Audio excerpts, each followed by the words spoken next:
What is going on, guys? Welcome back to the channel. So as y'all know, we are getting the big season 2 update that is going to be dropping legitimately today. This is also going to have a big article, which by the way, I did actually record this yesterday to have this up in the morning for the actual release of the big season 2 update here in Test Drive. Now, I would say a lot of players are probably going to be excited for this. On the same side of it, they probably aren't.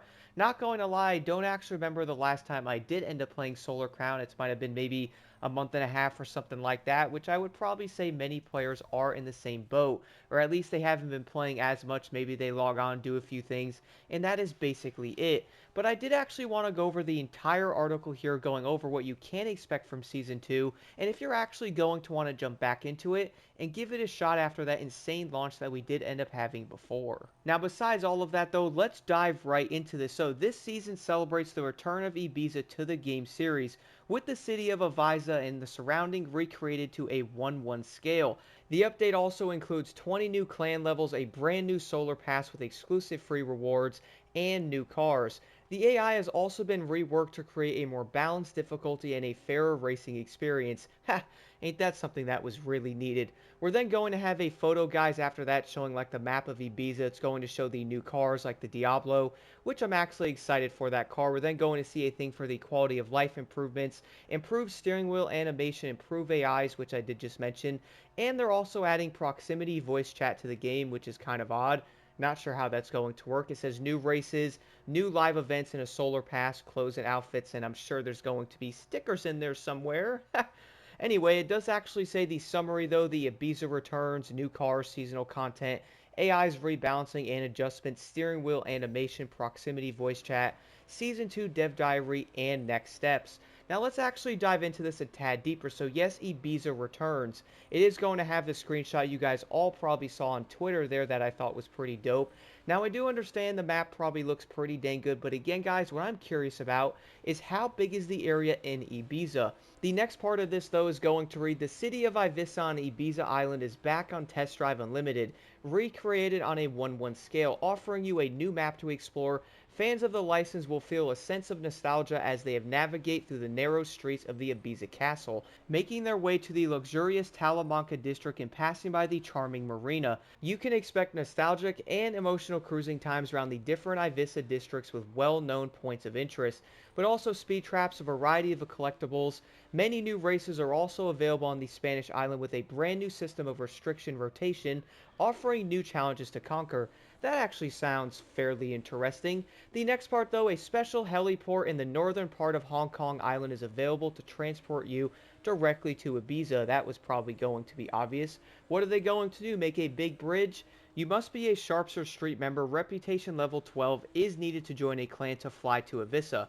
Both clans will have a lot of influence on the island, and their leaders are part of the journey as they are waiting for you on the inside of the Selene social hub. This hub can host up to 16 players simultaneously, features a new car dealership with exclusive vehicles, a clothing store with clan-themed items, and a well-known NPC for the Test Drive Unlimited fans, CEO of the Selene organization. So the thing is, I have to say about this, now this is probably going to be a pretty destroyed joke, I would say, but are we actually going to have 16 players at the hub, man? Can I ask that? Although I do admit the hub looks kind of interesting. The thing is, how long are players actually going to be in that though? The next thing is going to be: with 20 additional clan levels, there are now 70 levels to complete. Whether you're a Streets or a Sharp member, clan races in Ibiza are organized by Selene, without any traffic unlike Hong Kong clan events, and will help you climb the Streets and Sharps ladder, which is needed to unlock the new cars available in the Eivissa dealership. We're then going to have new cars in the Selene dealership. 7 new cars from all classes are available in the brand new dealership. Leading the lineup are the iconic Ferrari California from Test Drive Unlimited 2 and a Lamborghini Aventador, which I think that's like the Exo edition or something like that. Basically, it's going to be a different color with some type of livery on it or something. We're then going to have discover 5 vehicles with enhanced performance and a unique livery, crafted in the style of a renowned automotive tuner. I have to admit, guys, I feel like the vehicles they actually chose for this is a bit odd. If you are wondering, we're going to have the Fiat 500, we're then going to have the Alfa Romeo, the Alpine 110, then we're going to have the Chevrolet Corvette C1, then finally the Win Motors Fenner Super Sport. I have to admit, like, the overall choice of the vehicles is a bit odd to me. Like, how many players are actually going to want to use something like the Alfa Romeo? And what's funny, though, is I also remember Kingdom 12's video a while ago talking about the Alfa Romeo, foreseeing how it's basically broken. So the big question is the Selene edition actually going to be fixed?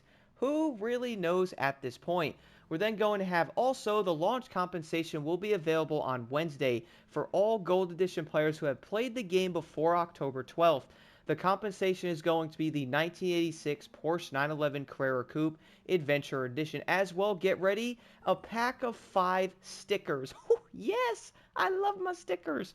We're then going to have Solar Pass for free and new live activities. So as y'all probably did see, the new Diablo, I guess you could say the Diablo that was in the game the past 3 months, you can now actually get it in the Solar Pass. There's going to be 25 levels in this Solar Pass like the previous one, so if you actually play a bit, do some races, I would probably guess in maybe 2 days or so, you could probably get this done insanely easily. I would actually say the car is going to be nice. I love the Diablo. You're also going to get car paints, rims, clothes, emotes, and solar coins out of the pass. After that, though, we then have many new live events will continue to be published every Wednesday at 8 a.m. UTC. We have heard your feedback about these weekly challenges and we have adjusted their rewards for the upcoming season. Special liveries have been designed to make the car skins a new reward type for the weekly completion.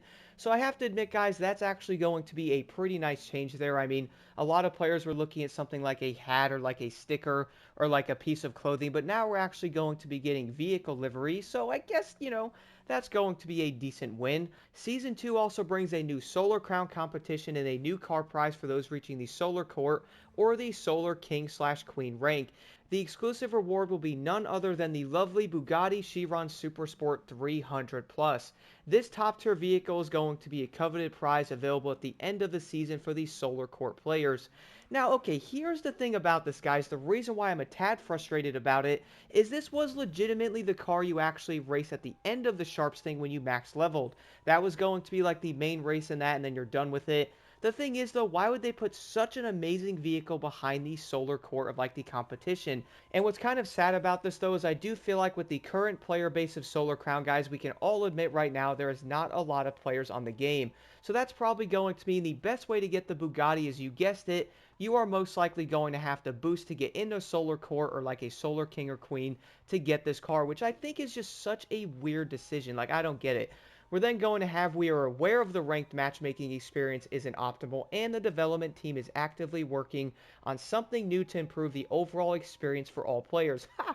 Who would have thought having a better matchmaking system for ranked would have actually helped it? Like, instead of having like 5 different races spread around the map, I have an idea. Why don't you just put like an HQ somewhere on the map? Everyone goes there, you find a race.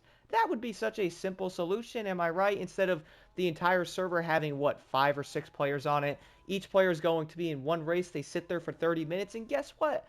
Nobody is going to join you. It's kind of a problem. We're then going to have the AI rebalancing and adjustments. That is going to read, we have 2 topics to work on with the AIs, difficulty and behavior. About difficulty, it will now be harder to reach the expert level at first, and you will more often switch from one difficulty level to another depending on your race results. The AIs are also going to become easier to beat, especially at the highest levels of difficulty. The achievement of inhuman times from the AI opponents will be resolved in Season 2, and we have aimed to make the races more challenging and interesting. I could not even catch the AI, man, no matter what I did, so that's going to be cool. The next thing, though, we also worked on the AI behavior. First of all, they won't cheat anymore in Season 2. AI will be subject to the same constraints as you are. If they hit a barrier or a pole, their speed is going to drop just like you. Who would have thought the AI can actually drive through the fence, but if I hit it, I basically stop dead in my tracks. On another side, AIs will also behave better on wet roads and adapt better to different surfaces, from asphalt to gravel, for example. The last thing of this is going to say we are still working on the AIs. We're going to improve them even further after the launch of Season 2. After that, though, we're then going to have the steering wheel animation, so I'm sure you guys probably saw the early footage of this, but it's going to go up to a 1080 degree turn for the steering wheel, aka like a 900 degree like we do actually see in Motorfest or something. That is now going to be in Solar Crown, so that's going to be pretty dope. We're then, of course, going to have the proximity voice chat. This is going to say vocal chat has been improved as it now becomes proximity chat in a different social hub. This will end up including something like the Solar Hotel, the Selene Hub, the workshops, the Clan HQ. It is then going to say it means the volume is evolving with players positioning themselves, conversations becoming louder or quieter depending on the proximity. Last but not least, vocal ice chat is now available in free roaming in both Ibiza and Hong Kong Island. This will allow you to talk directly with other players behind the wheel. So I guess by reading this though, you'll be able to meet people when you are driving your car around the map, which I actually think is a pretty dope feature. The only thing I'm a tad confused about though, guys, I might have been wrong, but wasn't there like a proximity chat in the hotel and stuff before? Am I tripping out? I thought that was a thing. Could be wrong, who knows? But that is going to be the entire article coming out for Season 2 today. I would say a lot of players are probably going to be excited to jump in. At the same time, I'm going to admit a lot of players are like, yeah, I guess, there's some cool stuff. I like the Diablo, but most of the stuff, like, nobody wants stickers and all that stuff. But I guess we're going to have to wait and see what they do end up doing. It is a bit insane to me that we're now going to be in Season 2 in Test Drive. It really felt like the game actually came out yesterday. Time, honestly, is flying. Also, one thing I have to admit, I really do hope they end up fixing some of the issues going on with the PS5 part of it. Wasn't there supposed to be some type of, like, PS5, like, optimization update? I don't know, man, if it's actually a thing. Maybe it already happened, I wasn't paying attention. Either way, do let me know what y'all think about the Season 2 update here in Test Drive Unlimited. I am going to be doing some videos on the update to check some stuff out, head over to the island, and give my honest thoughts on some of the new changes, and also the island itself.